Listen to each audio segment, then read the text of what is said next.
দিলের খেয়াল লাগায় শুনবেন, মা একটা শিশু বাচ্চার জন্য কেমন দরদ হতে পারে। মা ডাক দেখে, মালিক আমি আগুনে ঝাঁপ দিতে আমার কোনো কষ্ট নাই গো, আমার দুধের বাচ্চাটা কি অপরাধ, সে তো কোনো কিছু বোঝে না, তারে লইয়া কেমনে গো আগুনে ঝাঁপ দেই। মার ভিতরে একটু দুধ ছিল, কিভাবে ঝাঁপ দিব দুধের বাচ্চাটা লইয়া।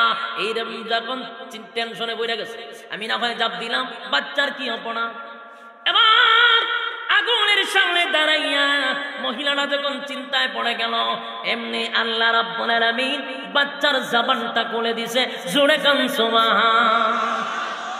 বাচ্চারা যেমন মা গো, ও মা, দেশের প্রত্যেকটা মানুষ হাসতে হাসতে জালেম শাসকের আগুনে ঝাঁপ দিছে। ও মা, তুমি কেন গো আগুনের কিনারায় দাঁড়িয়ে আছো, কেন ঝাঁপ দিচ্ছ না গো মা?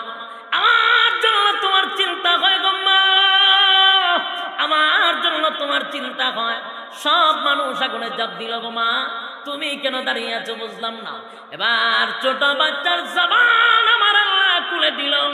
এবার মা বাচ্চার দিকে তাকায় আশ্চর্য হয়ে গেল। বাচ্চা আবার মেসেজ দেয়, মা গো সুসংবাদ আছে গো মা, তোমার চোখের সামনে আগুন ধাও ধাও করে জ্বলতেছে। মা একটা সেকেন্ড দেরি করবা না, আগুনে আমার লইয়া ঝাঁপ দাও। আগুনে ঝাঁপ দিতে দেরি, জান্নাতের মেহমানদার হতে দেরি নাই। একটা জবান বন্ধ রাখবেন, আল্লাহু আকবার। আল্লাহ রাব্বুল আলামিন জবান করে দিল বাচ্চার। মা একটা সেকেন্ড দেরি করে নাই, আগুনে ঝাঁপ দিছে। দেশের সব নাগরিককে আগুনে জ্বালাইয়া পুড়ে ছাই করে দিছে, কিন্তু একটা নাগরিক পর্যন্ত ঈমান ছাড়ে নাই। আল্লাহ রাব্বুল আলামিন, আল্লাহর হাবিব তার বন্ধুকে বন্ধু সান্ত্বনা দিয়া বলে, নবী গো আপনার সাথী সঙ্গীদেরকে আমি সান্ত্বনা দিলাম, যুগে যুগে এমন বহু জালেম শাসক ছিল, বহু নির্যাতন ইমানদাররা সহ্য করতে হয়, আপনার সাথী সঙ্গীদেরকে সান্ত্বনা দেন। ওয়াসসামা'i যাতিল বুরুজ ওয়াল ইয়াউমিল মাওউদ ওয়া শাহিদিন ওয়া মাশহুদ কুতিলা আসহাবুল উখদুদ আন-নারি যাতিল ওয়াকুদ ইযহুম আলাইহা qu'ud। আল্লাহ রাব্বুল আলামিন চারটা কসম করে বলেন, নবী গো আমি আল্লাহ চারটা কসম করে বলছি, জালেমদের প্রতি আমি আল্লাহর অভিশাপ, আমি আল্লাহ গর্ত খননকারীর উপরে অভিশাপ, যারা আগুন ধরাইছিল তাদের উপরে অভিশাপ, যারা টিটকারি মুশকারি করছিল তাদের উপরে অভিশাপ। একটারও ছাড় দিব না, কিয়ামতের কঠিন ময়দানে তাদেরকে আমি আগুন দিয়ে জ্বালাবো, পোড়াবো। একজন সাহাবীর নাম হলো আম্মার রাদিয়াল্লাহু তাআলা আনহু। তার মাকে নিয়ে যখন মরুভূমিতে যাচ্ছে, আবু জাইল্লা রাস্তা পায়, কিরে কালেমা বলে পড়ছ? বলে হ পড়ছি। তো তোমার মাও পড়ছে, তুমিও পড়ছো? বলে হ। তোমরা আমার বাপ দাদার ধর্মগুলিকে ডুবাই দিচ্ছ, মোহাম্মদের কালেমা পড়ছো, কালেমা কি ছাড়বা না তোমাদেরকে শাস্তি দিব? আম্মার বললেন, আমরা যে কালেমা পড়ছি এটা তো ছাড়ার কথা না, শাস্তি দিতে পারো কিন্তু কালেমা ছাড়বো না। আবু জাহেল করলো কি, আম্মারের মাকে গাছে বাঁধলো, সুমাইয়া রাদিয়াল্লাহু তাআলা আনহাকে গাছের সাথে বাঁধছে, সন্তান আম্মারকে আরেকটা গাছের সাথে বাঁধছে। বাইদা সন্তানের সামনে মাকে নির্যাতন করা শুরু করছে। এরপরও আম্মারকে বলে, আম্মার কালেমা ছেড়ে দে, কিন্তু ওইদিকে সুমাইয়া ডাক দেয়, রে সন্তান, আমার জীবনটা যদি চলেও যায় সাবধান, সন্তান তোর কাছে আমার আবদার হলো কালেমা তুই ছাড়বি না। কি পরিমাণ ঈমান চিন্তা করে, মহিলা হইয়া সন্তানকে নসিহত করতেছে, বাবা রে দুনিয়া থেকে আমি বিদায় যদি হয়ে যাই, তোর কাছে আবদার হলো কালেমা ছাড়বি না। সুবহানাল্লাহ। আবু জাহেল দেখছে বাপ বালা না। এবার আবু জাহেল ডাক দিয়ে বলেন, আরে আম্মার কালেমা ছাড়বি না, তাহলে শোন, তোর মাকে তোর সামনে উলঙ্গ করব না, আউযুবিল্লাহ। সন্তানের সামনে তার মাকে আমি উলঙ্গ করব, এখনো ভেবে চিনতে দেখ কালেমা ছাড়বে কি ছাড়বি না। কিন্তু সুমাইয়া রাদিয়াল্লাহু তাআলা আনহা মহিলা তার ঈমান কত শক্ত, ডাক দিয়া বলে সন্তান আমারে যদি উলঙ্গ করে একের পর এক নির্যাতন করতে থাকে, বাবা রে তোর কাছে আমার আবদার হলো কালেমা ছাড়বি না, ঈমান ছাড়বি না, ঈমান ছাড়বি না। এবার আবু জাহেল সুমাইয়াকে উলঙ্গ করে ফেলেছে। যুবক সন্তানের সামনে মাকে উলঙ্গ করিয়া নির্যাতন করা শুরু করলো। তারপর সুমাইয়া নির্যাতনের মাঝখান দিয়া বলে বাবারে ঈমান ছাড়িস না। জান্নাত কি এত সোজা? খালি তসবিহ কইরা না জান্নাত পাওয়া যায় না। আল্লাহ মাফ করুক যদি ঈমানের পরীক্ষা আমাদের উপর আসে, আপনারা কথা কি কম, আপনার উপরে যদি আসে কয়জন ঠিক আল্লাহ ভালো জানে। আমরা তো ঈমানের পরীক্ষা এখনো আসে নাই, হয়তো আমাদেরকে মানুষ গালি দেয়, রাসূলরে গালি দিছেনি, কথা কয় না, আমরা গালি দিলাম আমরা এত রাগ হই। আর যিনি আল্লাহর পরে সম্মান, আল্লাহর পরে যার সম্মান আর মর্যাদা, সেই নবীরও মানুষ গালি দিছে, দিছেনি? চরিত্র খারাপ কইছে, পাগল পর্যন্ত কইছে, নাউযুবিল্লাহ। যার চরিত্রের সার্টিফিকেট আল্লাহ নিজে কোরআনে দিছে, আসেনি? সুবহানাল্লাহ। আল্লাহ কোরআনে বলে যে আমার রাসূলকে আমি আজিম দান করছি, খুলুক আজিম, ওয়া ইন্নাকা লা'আলা খুলুকিল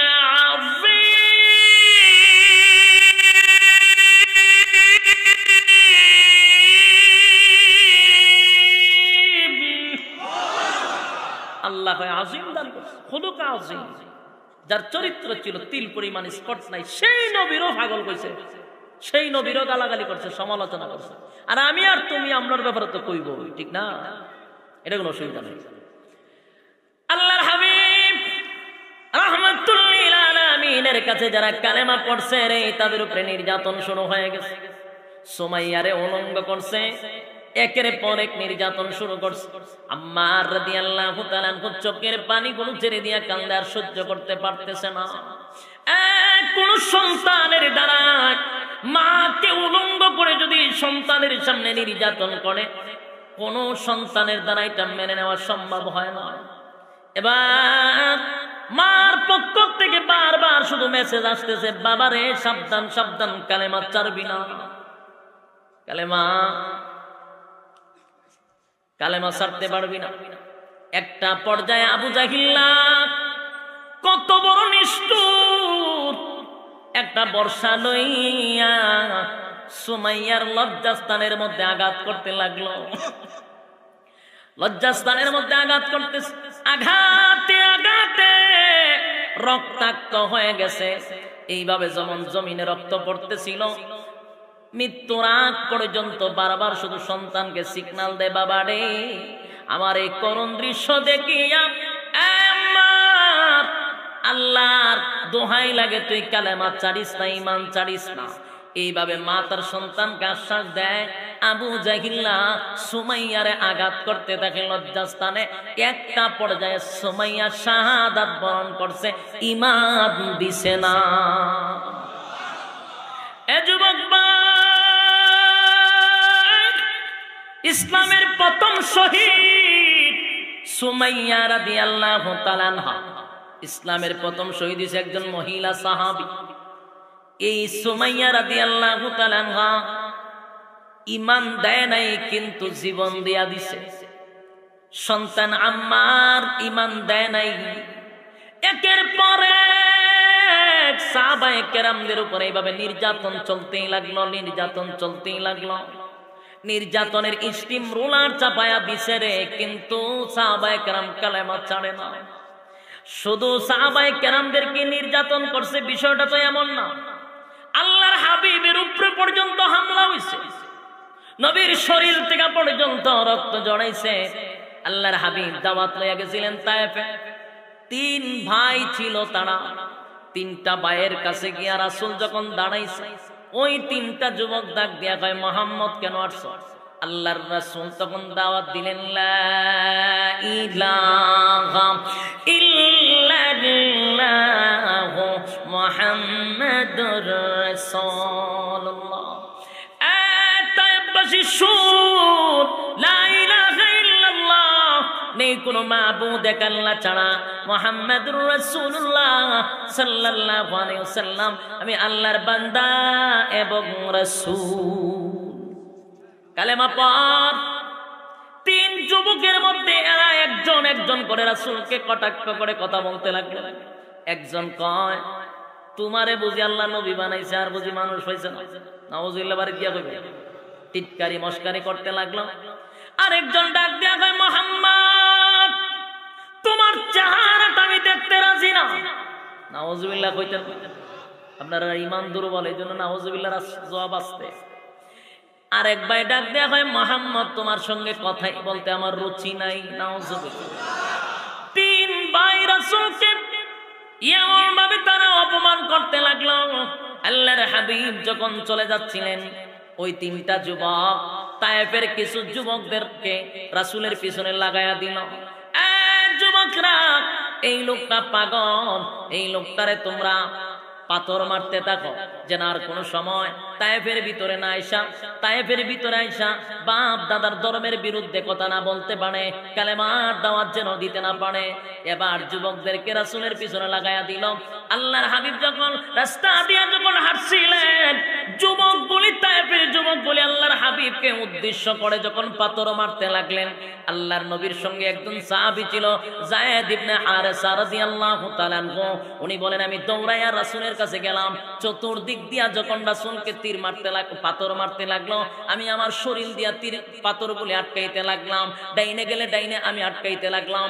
এইভাবে চতুর্দিক দিয়া রাসূলের পিছন দিয়া দৌড়াইতে লাগলাম।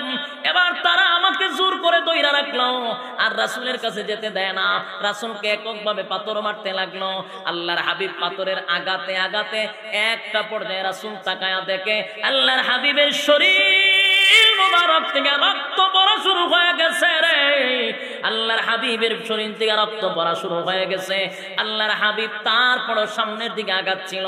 যুবকরা পিছন থেকে পাথর মারে, সামন থেকে পাথর মারে, ডান থেকে পাথর মারে, বাম থেকে পাথর মারে। আল্লাহর হাবিব পাথরের আঘাতে আঘাতে নবী এক পর্যায়ে বেহুশ হয়ে জমিনে পড়ে গেলেন। বেঈমানের বাচ্চাগুলি আল্লাহর হাবিবরে আবার দাঁড় করাইছেন। দাঁড় করাইয়া আবার ঢিল মারতে লাগলো। যায়েদ ইবনে হারেসা বলেন, আমার কিছু করার ছিল না, আমার 4-5 জনে দইরা রাখছে গো, আর আমার নবীর এক চাটিয়া পাথর মারতে লাগলো। আল্লাহর হাবিব বেহুশ হয়ে গেছে, আবার নবীরে দাঁড় করাইছে। নবী আবার বেহুশ হইছে, আবার দাঁড় করাইয়া দেখে নবীর শরীরটা রক্তে রঞ্জিত হয়ে গেছে, লাল হয়ে গেছে। কিন্তু উম্মতের জন্য আল্লাহর নবীর কত মায়া, কত মায়া, কত মায়া। নবী তাকায়া দেখে গো, আল্লাহর হাবিবের রক্তের ফোঁটাগুলি জমিনে পড়ে যাবে। নবী চাচ্ছিলেন না রক্তের ফোঁটা যেন জমিনে পড়ুক, কারণ নবীর রক্তের ফোঁটা যদি জমিনে পড়ে অস্তিত্ব থাকবে না, বেঈমানের গোষ্ঠীর অস্তিত্ব থাকবে না, কারণ নবীর রক্তের এই ফোঁটা বহন করার যোগ্যতা জমিনের নাই।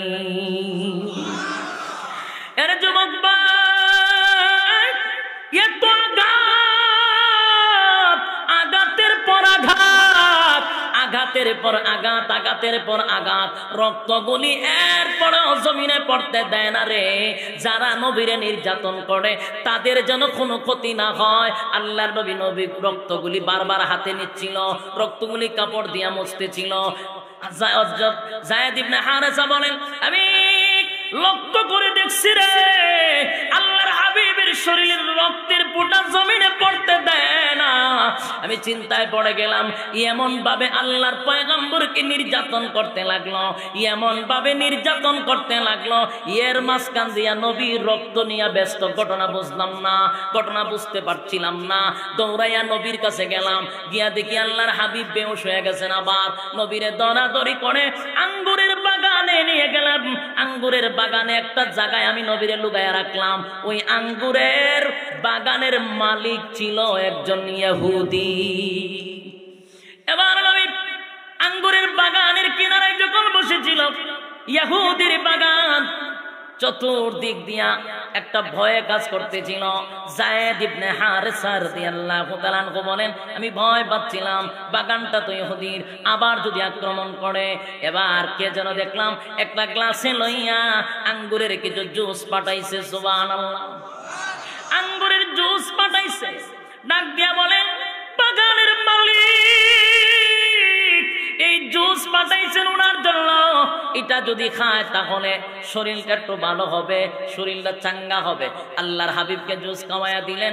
নবীর শরীরটা একটু আস্তে আস্তে একটু শরীরের মধ্যে একটা মানে শক্তি পাচ্ছিল, ক্লান্তিটা একটু দূর হয়ে গেছে। আল্লাহর হাবিবকে যায়েদ ইবনে হারেসা জিজ্ঞাসা করেন, আগে নবীজি বেঈমানের বাচ্চাগুলি একের পর এক পাথর মারতে লাগলো, দাঁড়ালো পাথরগুলির আঘাতে আঘাতে আপনার শরীরটা কত বিক্ষত হয়ে গেল। আপনি এমন অবস্থায় বারবার বেহুশ হয়ে যাচ্ছিলেন, কিন্তু আপনি বারবার তাকাচ্ছিলেন আপনার শরীরের রক্তের ফোঁটা যেন জমিনে না পড়ে যায়। আমি তাকায় দেখছি আপনি রক্তের ফোঁটাগুলি জমিনে পড়তে দেন নাই। হাত দিয়া মুছতেছিলেন, কাপড় দিয়া মুছতেছিলেন, জমিনে পড়তে দেন নাই। জুতাটাকে পাক করছেন যেন জুতার ভিতরে ঢুকে যায়, বাহিরে যেন না পড়ে। ঘটনা বুঝলাম না গো নবী, এত মার আপনি খাইলেন, এর ভিতরে রক্তের জন্য বেহুশ হয়ে গেলেন।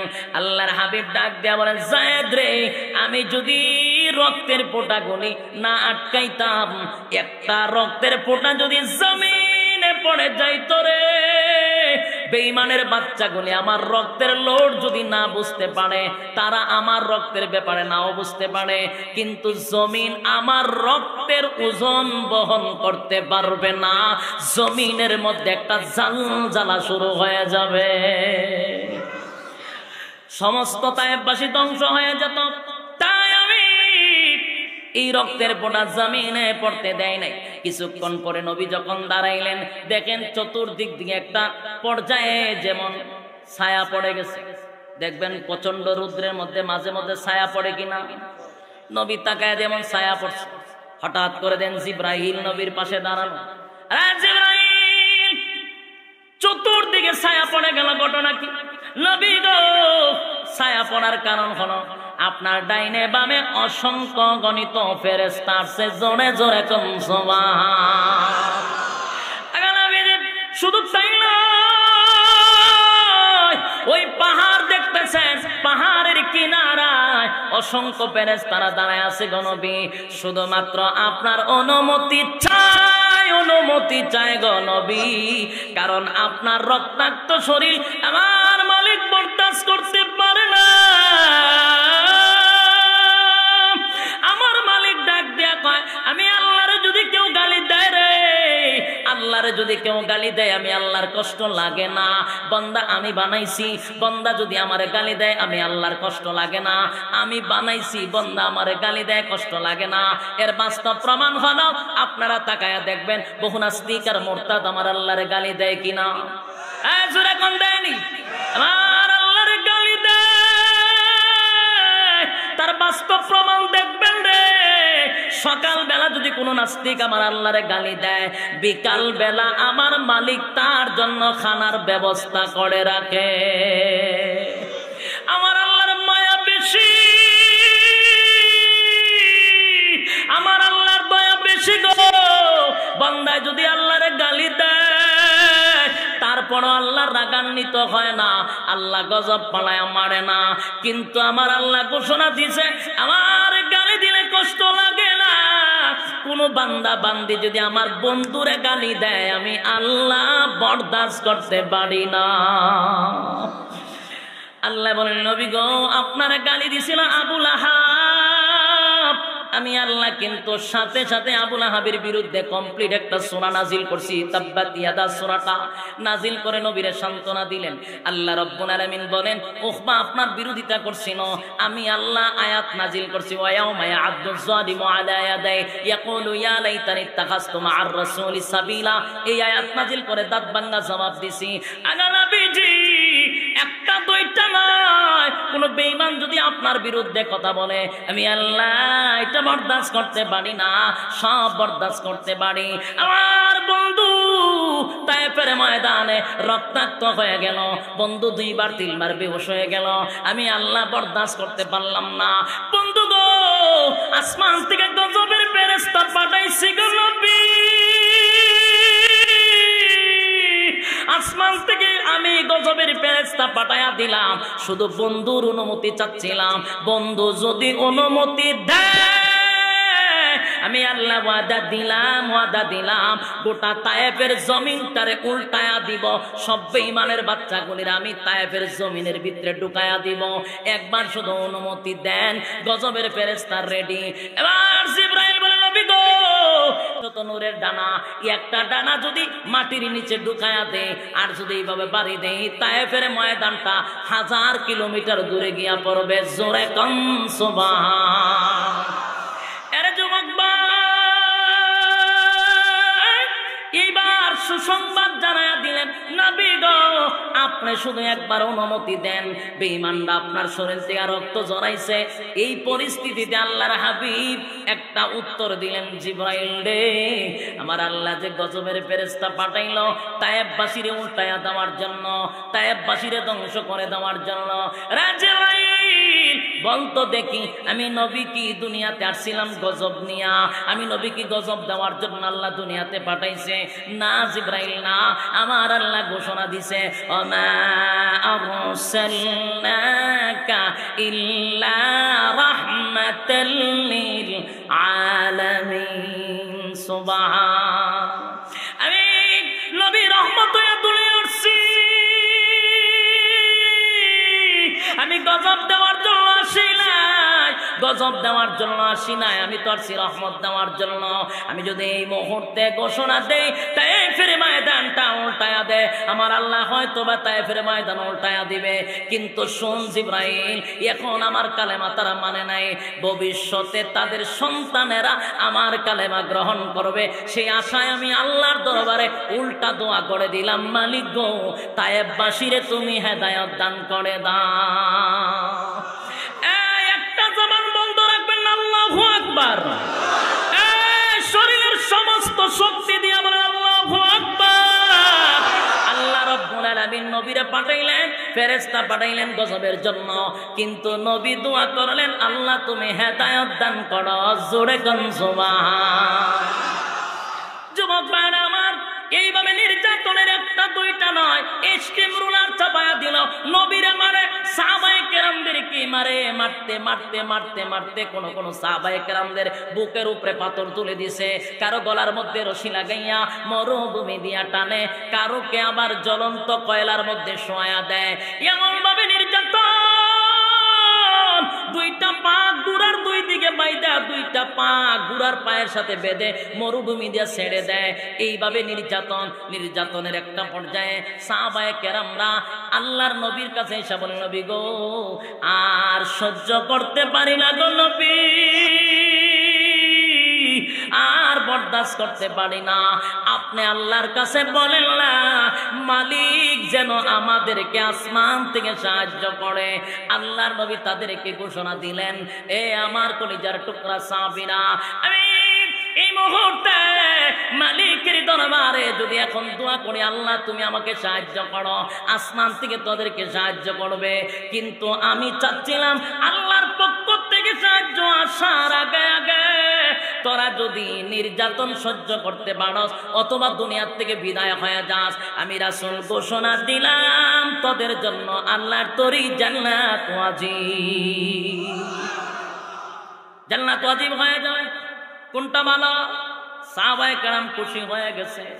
জান্নাত যদি পাই, এমন জীবন 1000 বার দিনের জন্য দিতে প্রস্তুত।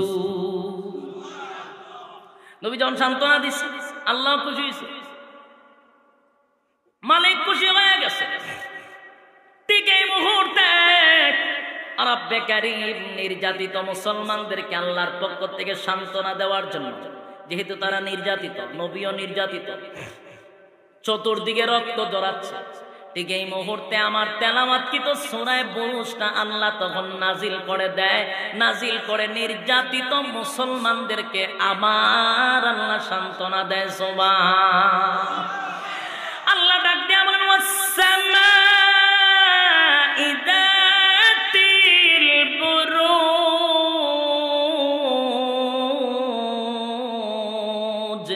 واليوم الموعود وشاهد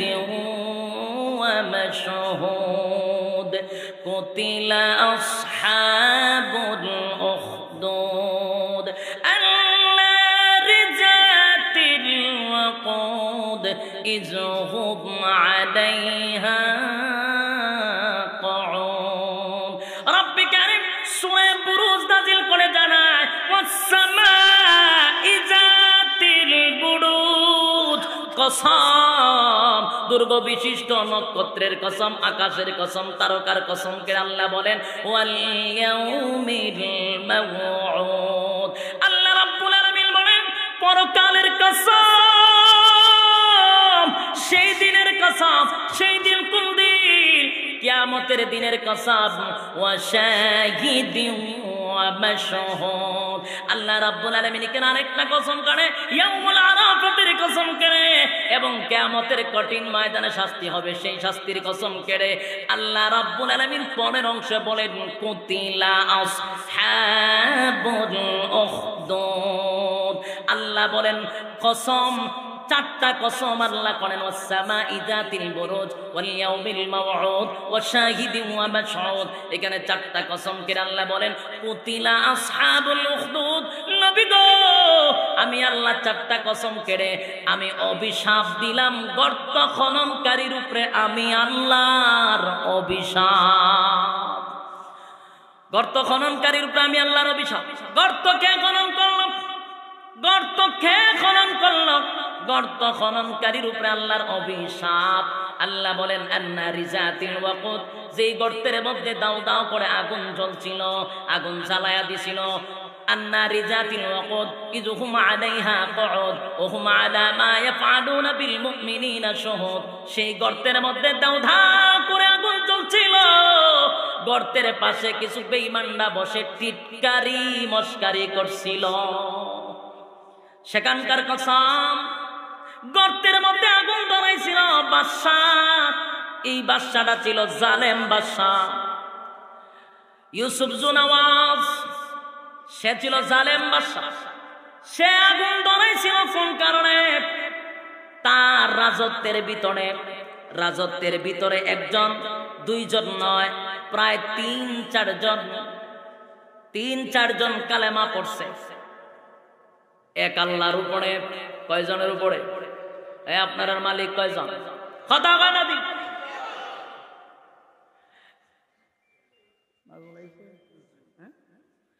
শেষ করে বিরক্ত লাগতেছে আমার আয়াতের সারাংশটা বইলা শেষ করতেছে এবার আসুন খুব দিলের কান লাগায় শুনেন আমি 5 মিনিটের ভিতরে শেষ করতেছি একটু সময় দেন এবার আসুন আল্লাহ রাব্বুল আলামিন বলেন গর্ত খননকারীর উপরে আমি আল্লাহর অভিশাপ গর্ত কে খনন করলো জালেম বাদশাহ ইউসুফ জুনাওয়াজ তার রাজত্বের ভিতরে কয়েকজন কালেমা পড়ছিল এক আল্লাহর উপরে ঈমান আনছিল খুব খেয়াল করবেন এই বাদশাহ নিজেরে খোদা দাবি করত কি দাবি করত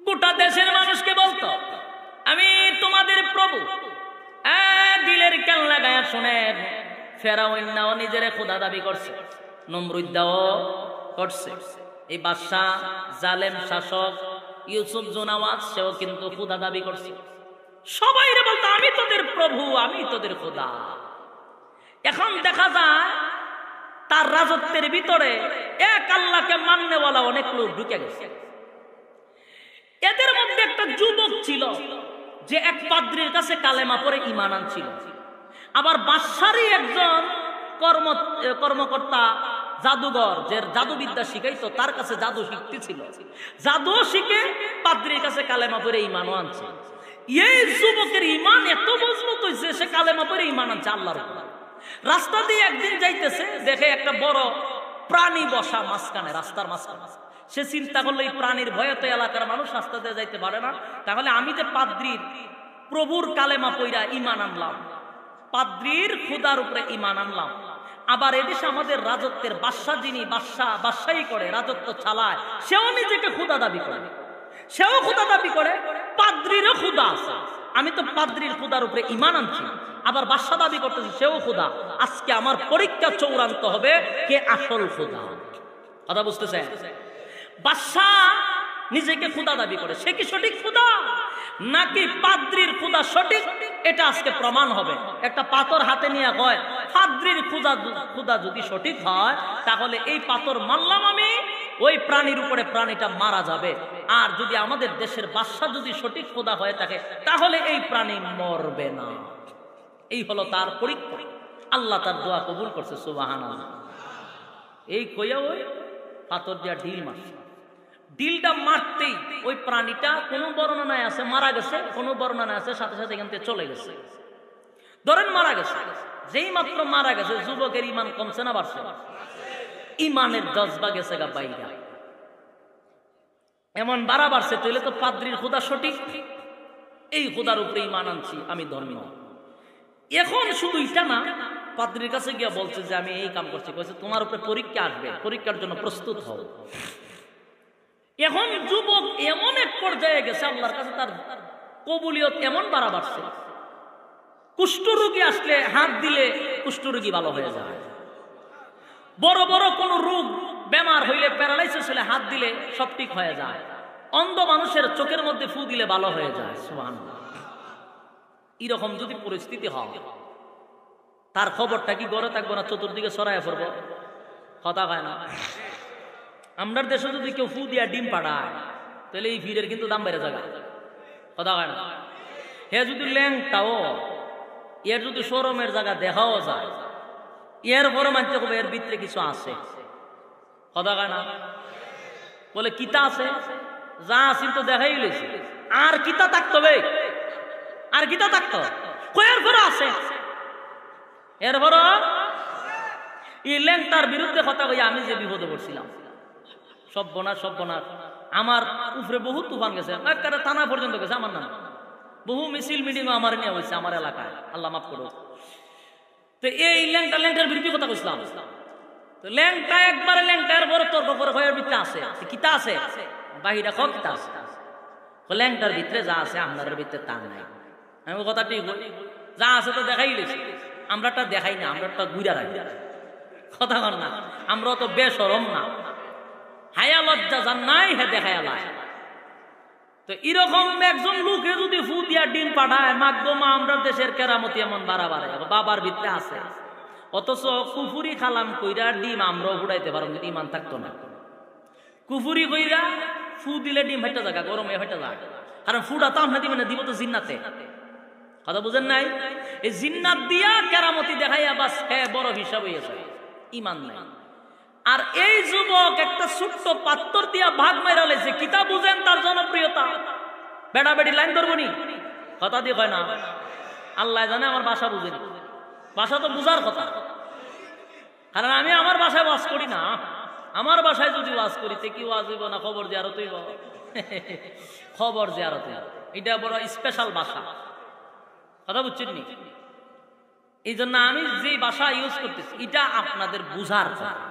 প্রত্যেকটা কথা আমি যে ভাষা প্রয়োগ করতেছি বুঝার কথা, তো হা না কইয়া তো ফু দিয়া ডিম পাঠাইলে বড় কেরামত হয়ে যাবে। আর এই বেচারা বাঘ মারা লিখছে, আমরা দেশে যদি কেউ বাঘ মারতো এলাকার না, খালি আপনারা শরীয়তপুরের না, হবিগঞ্জ সহ সারা দেশের সব মহিলার আগে থাকলে এই ব্যাপারে মহিলার আগে থাকে, ঠিক না? দেখতেন খালা মুরগি, খালা ছাগল, খালা গরু লিয়া খারা হয়তো বাবা বাঘ মেরে লিছে। কত গন্ডামে আমার দেশে চলে। এই যুবক যখন এই বাঘ মেরা লিছে, গোটা এলাকায় তুলফার হয়ে গেছে। আবার মানুষে ফু দিলে ভালোই জায়গা, আবার দেখা যায় চোখের মধ্যে ফু দিলে চোখে অন্ধ মানুষ দেখে। এই খবর তো মারাত্মক। এইটা সরতে সরতে রাজার মহলে একজন ছিল, মন্ত্রী ছিল, তার চোখ আছে না। মন্ত্রী যখন খবর পাইছে যে এমক এক জায়গায় গেলে পড়ে তোমার চোখ ভালো হয়ে যাবে, যার চোখ না এর কত স্বপ্ন চোখে দেখা, হ্যাঁ কি পরিমাণ স্বপ্ন। মন্ত্রী ঘোষার ছেড়ে জীবনে আমি দুনিয়া দেখলাম না কিরকম। চোখ যেহেতু ভালো হইব সংবাদ শুন না, একটা বাস্কর ভিতরে টাকা পয়সা সোনা যা আসিন স্বর্ণ মন্ড সব লইয়া যুবকের কাছে গেছে। যুবক এই বাস্কর ভিতরে যা আছে সব তোমার। যুবক কেন? আমার বিনিময়ে চোখ বালা করে দিবা, বাস্ক তোমার। যুবক কয় চোখ তো আমি বালা করি না, কিন্তু চোখ বালা করে কেনা চোখ যিনি ভালো করেন ইনি হলেন আমার আল্লাহ।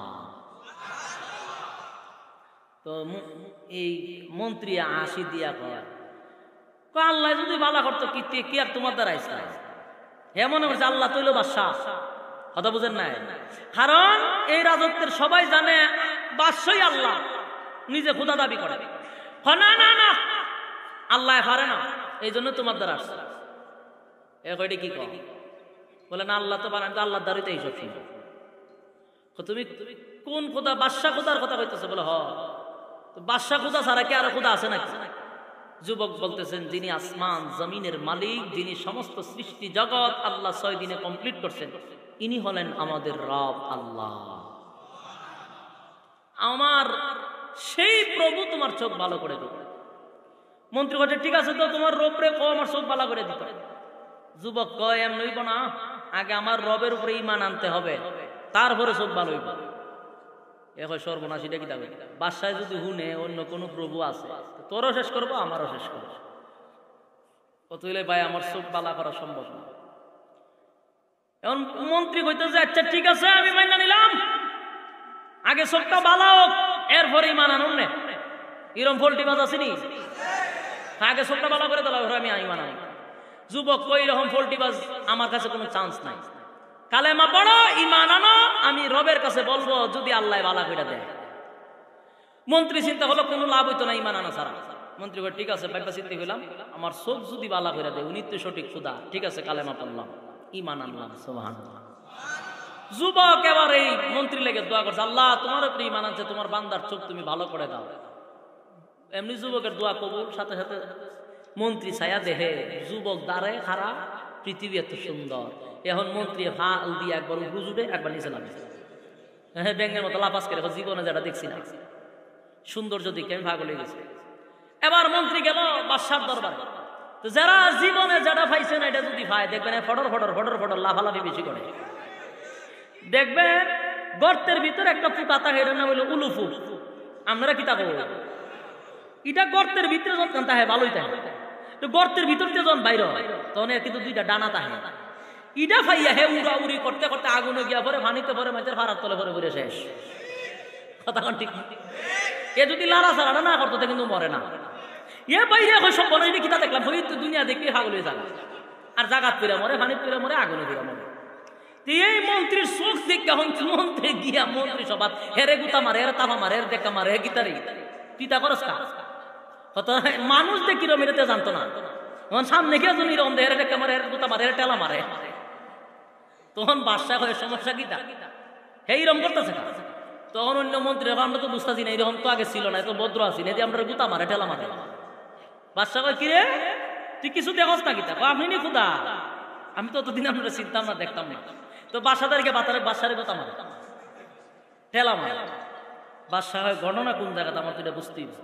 হ্যাঁ সমস্যা কি তো, তুই কি চোখে দেখো? বলে হ্যাঁ সব দেখি। বলে সর্বনাশী, চোখ ভালো হইলো কেমনে? তখন কইল আমার রব আল্লাহ ভালো করছে। জোরে কোন সুবহানাল্লাহ। আমার রব আল্লাহ ভালো করছে। বাদশাহ মুসকে আসি দিয়া 3 ফালে আবার নিচে আইছে।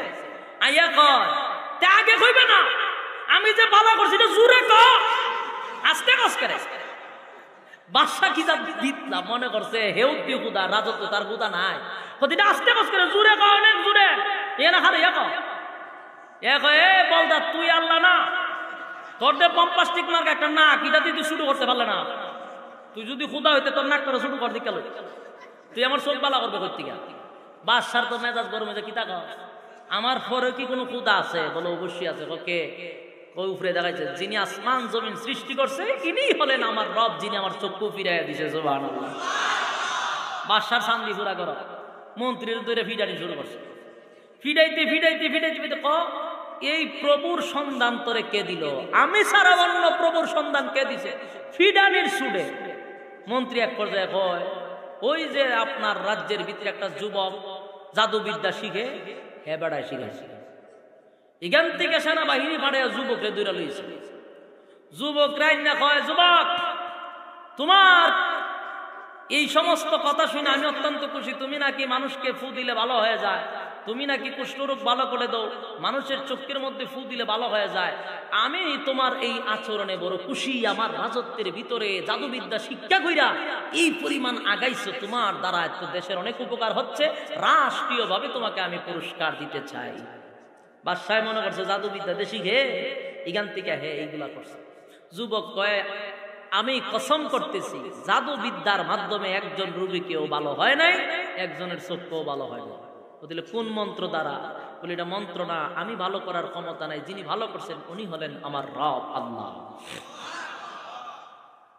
বাদশার মুস্কি আসি দেয় না, কারণ আগেরটা তো বলছে আর একটা খুদা আছে। বাদশাহ কয় কোনটা? আমি না এটা। অমনি উফরে দেখাইছে, কত তো আমি না, তুমি কোনো খুদাই হইতে পারো না, তুমি বন্ধ, তুমি খুদা না। বাদশার শান্তি গরম ওই বুঝছি, তিনটারে দুটো ধরে বন্দি কর। এবার যুবক রে মার শুরু করছে, মারতে মারতে এক পর্যায়ে আসল তোরে এই রোগের পরিচয় কে দিছে? যুবক বেহুশ হয়ে গেছে মার খাইতে খাইতে, পরে লাস্টে ফাদ্রির কথা বইলা দিছে। ফাদ্রিরে ধরাই আনছে, ফাদ্রিরে বাইন্দা মার শুরু করছে। এ ফাদ্রি, তুই তো সব নষ্ট করছস, সবাই জানতো আমি খুদা, সবাই আমার সেজদা দিত, এখন তো তুই আসল রবের পরিচয় দেখাই দিছস, তে তো আমি এখন বন্ড ধরা পড়ে গেছি, কেরি খাম করলে। এবার মন্ত্রীরে কয় কালেমা ছাড়বি, ইমান ছাড়বি? মন্ত্রী কয় না। কতলে বাদ বাইদা তুইছে, বাইদা সেটা করাত, করাত চিনেন নি? গাছ দেখানে করাত মাথার উপরে রেখে দেখ এইভাবে একটা দিমু, এইভাবে একটা দিমু, মাথা দুই খণ্ডিত করলাম, কালেমা ছাড়বি, ইমান ছাড়বি। আমি প্রথম মনে করছিলাম মন্ত্রী মনে ভোল্টিবা, পরে দেখি না, এই মন্ত্রী কয় আমার জীবন চলে যেতে পারে, ইমান ছাড়তাম না, আমি আমার আসল রবের পরিচয় পাইছি, কালেমা ছাড়তাম না। এবার এই দুইজনের সামনে মন্ত্রীরে করাত দিয়া দুই ভাগ করছে মাথা। এই মেয়ে আপনার আমি যে বর্ডার করি, এরকম পরিস্থিতি আমরা উঠাইলে আমরা ইমান ঠিক বনি? আমরা যদি রং সার কাছে 5 টাকার, রং সার কাছে ইমান শেষ, ইমান 5 টাকার কাছে বিক্রি হয়, আমরা আবার খরাত পর্যন্ত তো বহু দূরে। ইলেকশনের সময় 5 টাকার একটা রং চাগাইয়া জিগায় বুট কারে দিবে, আপনারে দিব রং চাগা হয়েছে। আরেক পাত্রে দুধ চা খাওয়া খায়, বুট কারে দেখা মেরে দিব দুধ চা খাওয়াইছে। আরেকজন আয়োজন কফি খাওয়া খায়, বুট কারে দিবেন কফি খাওয়াইছেন, আপনি 14 গোষ্ঠী বুট দিব আপনারে। তাহলে আমরা ইমান বিক্রি হয় 5 টাকার কাছে, আমরা কি করাত লাগার দরকার আছে? মন্ত্রীরে করাত দিয়ে বাক করে লাইছে। এখন ফাদ্রিরে বাইন্দা কয়, এ ফাদ্রি ইমান ছাড়বি? ফাদ্রি কয় জীবন গেলেও না। হের মাথাও ভাগ কর। ফাদ্রির মাথার মধ্যে করাত লাগাইয়া 2 ভাগ করছে। এবার যুবক রে কয়, দেখ তোর মতো একটা যুবক আমার দেশে দরকার, আমি চাচ্ছি না তোরে হত্যা করতে। দুইজনের অবস্থা তো দেখছ, এখন তোর পালা, তুই কি ইমান ছাড়বি না তোরও মাঝখান দিয়ে পারবো? যুবক কয় এই দুইটাই দৃশ্য তো আমার চোখে দেখছি, এগুলা তো আমার চোখেই দেখলাম, এটা দরকার নাই, এর থেকে কোনো কঠিন শাস্তি থাকলে আমার দেন, ইমান ছাড়তাম না। আশা কয় সর্বনাশ, এমন শক্ত তোরা? বলে হ। তোরা কেমনে মারতাম কথা? এর থেকে কঠিন শাস্তি দেন। বাদশাহ তার সেনাবাহিনীরে ডাক দেয়, ভাইয়ের হাত পাও বাইদা, মুখ টুক বাইন্দা পাহাড়ের উপর থেকে ডাক্কা ফালাই দিবি, কারণ পাথরের পাহাড় ধাক্কা দিয়ে মাইরা দিবি, বর্ত হয়ে যাবো। এবার যুবক রে লইয়া পাহাড়ের চুটি লাগে গেছে, গিয়া ধাক্কা দিয়ে ফালাই দিব। যুবক এই সময় আল্লাহর কাছে দোয়া করে, সুবহানাল্লাহ, আপনি আমারে এখন ধ্বংস কইরেন না, আমার এখন মাইরেন না, আল্লাহ আমি আপনার কাছে কিছু সময় চাই গো, বাদশার একটু খেলা দেখাইতাম চাই, আপনি আমার একটু সময় দেন, আমার মাইরেন না। আল্লাহ সাথে সাথে যুবকের দোয়া কবুল করছে। এই যুবক ভাই, এটা কিন্তু গিচ্ছা না, আপনারা পাইবেন না হুজুরে গিচ্ছা পেতে, এটা তাফসীরের কথা।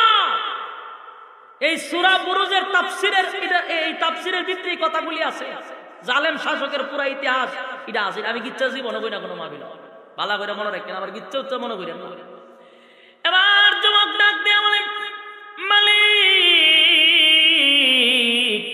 বাদশারে একটু খেলা দেখাইতাম চাই, আমার একটু সময় দেন, এই জালেম গুলারে আপনি ধ্বংস করে দেন। যুবকের দোয়া কবুল। কিছুক্ষণের ভিতরে একটা বাতাস আইসা সব গুলারে ইচ্ছা মতো যাইরা পাহাড় থেকে উড়ায় উড়ায় ফেলাইছে, সবটি শেষ। যুবকরে আল্লাহ জীবিত রাখছে, সুবহানাল্লাহ। যুবক আস্তে আস্তে হাইটে হাইটে বাদশার সামনে গিয়ে দাঁড়াইছে। বাদশা কও, মা তুই এসব কেন? তোর তো আমার কথা না, সেনাবাহিনী আসার কথা, তুই আইলে কেমন? আপনার সব সেনাবাহিনীর ইচ্ছা মতো আলো ভর্তা বানালিস, আমার আল্লাহ জিন্দা রাখছে। কইটা কেমনে? বলে হ, আমি যে রবের উপরে ঈমান আনছি, রব আমারে বাঁচায় রাখছে। বাদশা কয় এরে তোর এমনি হইতো না। আবার সেনাবাহিনী ডাক দিয়া কয় হের হাত পাও বাইদা সাগরের মাঝখানে, উত্থাল ঢেউয়ের মাঝখানে ফালাই দিবি, ঢেউই দেখবে সে। এই বাহিনী লইয়া লঞ্চ দিয়া গেছে সাগরের মাঝখানে, গিয়া তারে ফালাই দিব। যুবক আল্লাহ আমি আর একটু খেলা দেখাম। আল্লাহ কইতেন দেখা। এরপরে আল্লাহ তার দোয়া কবুল করছে। ওই যে ডিগেছেন জাহাজ ওইটিরে সব থেকে আসারতে পানির মধ্যে মানে শেষ করে দিছে। যুবক পুরা সুটাম দেহের অধিকারী, সুস্থ অবস্থায় বাদশার সামনে আবার খারাপ। বাদশা কয় সর্বনাশ, তুই তো দ্বিতীয় আজরাইল রে। হে রাখো, বলে এরা সাগরের তলে, তুই কই? বলে আপনার সামনে। বলে এটা কেমনে? বলে আল্লাহ উপরে দেখাই দেয় আমার মালিক। তখন বাদশাকে খাওয়া ধরে তোরে কেমনে মারন যায় আমার খুইয়া দেয়। আমি তোর খাওয়া ধরে বলছি তুই মর, তোরে কেমনে মারতাম? পাহাড় থেকে ফালাইলাম মরস না, সাগরের মাঝখানে মরস না, কেমনে মরবে? যুবক জিগায় আমার মারণ কি? তোর তো শখ। বলে বড় শখ। বলে কে রে? বলে তুই মইরা গেলে এই রাজত্বে আর দ্বিতীয় খোদার নাম কেউ নিবে না, এটাই হইল আমার শখ। তুই থাকলে আরে খোদার নাম মানুষ জানবে, এমনে পুরা রাজত্ব আমারে খোদা মানে, এটা তো আমি খুব শান্তি ভাই। সুতরাং তুই মইরা গেলে সব শেষ। তোরে মারতাম চাই, কিন্তু তোর তো মারতে পারি না, কেমনে মারা লাগবে ক? যুবক কয় মারতে চাইলে আমার একটা মন্ত্র হইয়া মারতে, আমার কিছু কথাও শুনতে, যেমনে যেমনে শুনবে। তাহলে একটা শুনেন আপনি। আজকে গোটা দেশে খবর ছড়াইয়া দেন, প্রচার করে দেন, অমুক জায়গার মধ্যে সমস্ত মানুষ একত্রিত হইতো। আপনার রাজত্বের যত নাগরিক আছে সব একটা মাঠে আনবে, কেউ যেন গণনা থাকে। কয় আনলাম। আনার পরে সেখানে দাঁড় করাইবেন আমারে। দাঁড় করাইয়া আমি একটা মন্ত্র বইলা দিব, এই মন্ত্র বইলা আমারে গুলি করবেন, জাগাত মেরে যাবো। তো সব দেশের মানুষ এক বাসায়। প্রধানমন্ত্রী শেখ হাসিনা যদি একটা নাগরিক ঘরে থাকতে পারতো না, আগামীকালকে ডাকা যেতেই যাইতেন না ফেরা। বলে বাড়ির ফাইলি গুলি করে পাইলাম, কেউ থাকবো? কথা হয় না, মানে দৌড় ফানি দিয়া দৌড়। বাসায় যখন বলছে ঘরে যেটা থাকবো গুলি করে পাইলাম, মানে গিয়া মাঠে গিয়ে উপস্থিত হয়েছে, বিশাল মানুষের সমাগম। এবার একটা স্টেজ বানছি এরকম, ওই যুবককে জুলাইছে উপরে, জুলাইয়া কয় গুলি করতাম নি? খারো মন্ত্র পড়তে না? বলে হ্যাঁ মন্ত্র তো পড়তাম। বলে মন্ত্রটা যে পড়বি আস্তে পড়লে কিন্তু মরতাম না। তুই কেমনে পড়তে? এমন জোরে হইতেই প্রত্যেকটা নাগরিকের কান পর্যন্ত এই আওয়াজ পৌঁছতেই। কথা বুঝতে চায়? বাদশাহ দরবারে নেই, সবার কান আওয়াজ পৌঁছানো কেমনে? বলে কেমনে বলছে এটা তোর ব্যাপার। বাদশাহ পদ্ধতি যেমনি করছে, দেশের সব নাগরিকের কানো গিয়া ফুসতুইব, এরকম শর্ত দিছে। কি পড়তেইব? এখন মন্ত্র শিখায় দেয়, বিসমিল্লাহির রব্বিল গোলাম, এই মন্ত্র পড়বি, ওইটা তীর মারি। এখন বাদশাহ এমন জোরে কইছে, প্রত্যেকের নাগরিকের কানো গিয়া ফুটছে বিসমিল্লাহির রব্বিল গোলাম। এরপরে কানো গিয়া ফুটছে গেছে। এখন বাদশাহ গুলি কর, যুবকে কয় এখন তীর মার। তীর মারছে, যুবকের এখানে পড়ছে, যুবক সাথে সাথে মারা গেছে। সুবহানাল্লাহ। ঘটনা কিন্তু রয়ে গেছে, কিন্তু সময়টাও নাই। আচ্ছা শেষ করে লেগেছে কারণ সময় আরো মেলা তো রয়েছে। এখন আমার বিচার একজন আন্তর্জাতিক কারি রয়েছে, এরপরে আবার আরো কিছু কাজ কামও রয়েছে। কারণ আমি যদি বলতে দেখিতে শেষ হইতো না। আচ্ছা শেষ করে লেগেছে সংক্ষেপে শুনে। এখন ঘটনা হইল কি? বাদশার দারুণ হইল যুবক মইরা গেলে দ্বিতীয় খুদার নাম বলনে বলার কেউ কথা হয় না। এটাই তো বাদশার উদ্দেশ্য, যে একটারে মাইরা লাগলে আর দ্বিতীয় খুদা বলনে বলা কেউ থাকবে না। এখন এটা তো মাইরি লইল। এখন ঘটনা কি ঘটল? গোটা দেশের মানুষ সব দাঁড়ায় গেছে, দাঁড়ায় কয় এতদিনে বুঝতে পারছি আমাদের খুদা আরেকজন আছে। সুবহানাল্লাহ। আরো জোরে কোন আল্লাহু আকবার। দেশের সমস্ত নাগরিক বলতেছে এতদিনে বুঝতে পারছি আমাদের রব আর কেউ আছে। কেমনে বুঝছ? বলে তুই যদি আমাদের রব হইতি তাহলে যুবক রে মারতে পারলি না কেন? কথা খায় না। যুবক তেমনি মরে নাই, যুবক তার প্রভুর নাম নিচে তো যুবক মরছে। এর আগে তুই পাহাড়ে তুলছত মরছে না, সমুদ্রে নিচত মরছে না। যখন তোর এই যুবকের প্রভুর নাম নিচত তখন যুবক মরছে। এর দ্বারাই বোঝা যায় ওই যুবক যেই প্রভুর উপরে ঈমান আনছে, আজকে আমরা সেই প্রভুর উপরে ঈমান আনলাম। সম্মানিত শুধু খুব মজার ব্যাপার, 3 জনে আনছিল ইমান, ঠিক না? মন্ত্রী, ফাদ্রি, যুবক, কয়জন? 3 জন আনছে ইমান। 3 জন মরার পরে লক্ষাধিক মানুষ এই প্রভুর উপরে ইমান আনছে। বাদশাহ মারল কয়জন রে? 3 জন রে। ইমান আনলো কয়জন? লক্ষাধিক মানুষ ইমান আনছে। সুবহানাল্লাহ, সুবহানাল্লাহ। বাদশার শান্তি পুরা গরম। বাদশাহ মাথার তাপ হয়ে কয় 3 দিন ভালো আছে, এখন তো পুরা দেশের মানুষ কালেমা পড়ে যখন কিতা করতে। কিন্তু বাদশাহ ছিল জালেম। এই জালেম শাসক করলো কি, তার তো মেজাজ গরম, তার রাগ বেশি। দেশের সব মানুষ যেহেতু কালেমা পড়ছে, এখন সব মানুষে মেরালাম। কথা বুঝতেছে? কেমন জালেম চিন্তা করে। দেশের সব মানুষ কালেমা পড়ছে, আমি সব তীরে মেরালাম। গর্ত খনন করছে, আগুন ধরাইছে। ধরাইয়া ওই জালেম শাসক প্রত্যেকটা নাগরিক যারা কালেমা পড়ছে এক একজনের দইরা দইরা আগুনের মধ্যে ফেলাইতেছে। নাউজুবিল্লাহ, বাড়ি দিয়া বলে কি পরিমাণ জালেম শাসক এরকম করতে পারে। এরা প্রত্যেকটা মানুষ কালেমা পড়ছিল, কালেমার অপরাধে এক একজনের দইরা দইরা নিয়া ফালাইতেছে আগুনের মধ্যে। আগুনের মধ্যে ফালায় ফুরে ছাই হয়ে যায়, এমন ভাবে আগুন ধরাইছে কেউ যদি আগুনে ঢুকে আড্ডিও পর্যন্ত পড়ে যায়। এইভাবে ঢুকাইতে ঢুকাইতে দেশের সব মানুষকে গর্তের মধ্যে ফালায়, একটা মানুষও ঈমান ছাড়ে না। সব মানুষ পড়ে গেল। শেষ প্রান্তে একজন মহিলা, তার কোলে ছিল একটা দুধের বাচ্চা। দুধের বাচ্চাটা লইয়া এবার মহিলা চিন্তা করতে লাগলো, জাপ দিমু কি দিমু না। দিলের খেয়াল লাগায় শুনবে, মা একটা শিশু বাচ্চার জন্য কেমন দরদ হতে পারে। মা ডাক দেখে, মালিক আমি আগুনে জাপ দিতে আমার কোনো কষ্ট নাই গো, আমার দুধের বাচ্চাটা কি অপরাধ, সে তো কোনো কিছু বোঝে না, তারে লইয়া কেমনে গো আগুনে জাপ দেই। মার ভিতরে একটু দুধ ছিল, কিভাবে জাপ দিব দুধের বাচ্চাটা লইয়া। এইরকম যখন টেনশনে বইরা গেছে, আমি না হয় জাপ দিলাম, বাচ্চার কি অপরাধ। এবার আগুনের সামনে দাঁড়াইয়া মহিলাটা যখন চিন্তায় পড়ে গেল, এমনি আল্লাহ রাব্বুল আলামিন বাচ্চার জবানটা খুলে দিছে। জোরে কান সুবহান। বাচ্চারা কেমন মা, ও মা, দেশের প্রত্যেকটা মানুষ হাসতে হাসতে জালেম শাসকের আগুনে জাপ দিছে। ও মা, তুমি কেন গো আগুনের কিনারায় দাঁড়িয়ে আছো, কেন জাপ দিচ্ছ না গো মা? আমার জন্য তোমার চিন্তা হয় গো মা, আমার জন্য তোমার চিন্তা হয়। সব মানুষ আগুনে জাপ দিল গো মা, তুমি কেন দাঁড়িয়ে আছো বুঝলাম না। এবার ছোট বাচ্চার জবান আমার আল্লাহ খুলে দিল। এবার মা বাচ্চার দিকে তাকায় আশ্চর্য হয়ে গেল। বাচ্চা আবার মেসেজ দেয়, মা গো সুসংবাদ আছে গো মা, তোমার চোখের সামনে আগুন ধাও ধাও করে জ্বলতেছে। মা একটা সেকেন্ড দেরি করবা না, আগুনে আমার লইয়া জাপ দাও। আগুনে জাপ দিতে দেরি, জান্নাতের মেহমানদার হতে দেরি নাই। একটা জবান বন্ধ রাখবেন, আল্লাহু আকবার। আল্লাহ রাব্বুল আলামিন জবান করে দিল বাচ্চার। মা একটা সেকেন্ড দেরি করে নাই, আগুনে জাপ দিছে। দেশের সব নাগরিককে আগুনে জ্বালাইয়া পুড়ে ছাই করে দিছে, কিন্তু একটা নাগরিক পর্যন্ত ঈমান ছাড়ে নাই।